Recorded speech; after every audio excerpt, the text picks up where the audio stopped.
computers are making a fool of me. Hey, I am Chuck the bureaucrat, and you know I've recently joined an Army office as a government contractor. Okay, so this job has me working around a whole bunch of people who used to know me when I was still in uniform, and they keep saying things to me like, "You know, Chuck, you can't be acting like a colonel anymore." And I would like to think that I'm sincere in my effort to be a good action officer and have humility. But there's this weird thing that keeps happening that makes it look like I still think I'm in the military.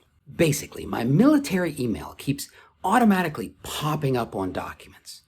What happens is I'll stick my contractor CAC into a government computer, access some kind of system that I used to use when I was in the military, and right away the system is like, "Good morning, Colonel Wico." It starts auto-populating forms with my rank, and even more problematic, it tries to email things to my old military email address. Now, I have a reasonable theory about why this is happening.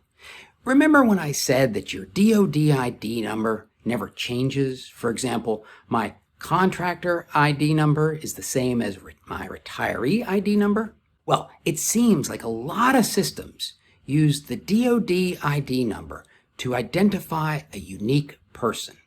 And that makes sense because that number existed for decades within the DEERS system, long before it showed up on our CAC cards. So what I've had to do is manually update these systems. In some cases, I've had to have accounts deleted and then recreated, and of course, I've spent a lot of time on the phone explaining to people how I need to switch to a contract role. And more than once, I've had to apologize for forgetting I'm a contractor. So what's this mean for you? Probably nothing major. I mean, this isn't a big enough deal that you're going to get fired over it. But it does mean two things for your onboarding process.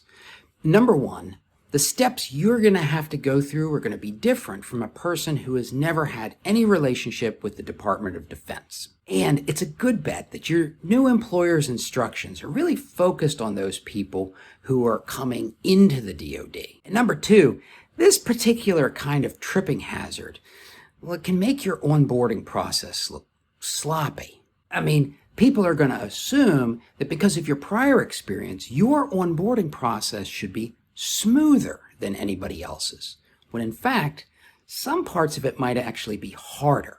So knowing what's coming can help manage people's expectations of you. Now, if you're interested in learning how to get a legal opinion about whether or not you can work while you're on terminal leave, check out this video.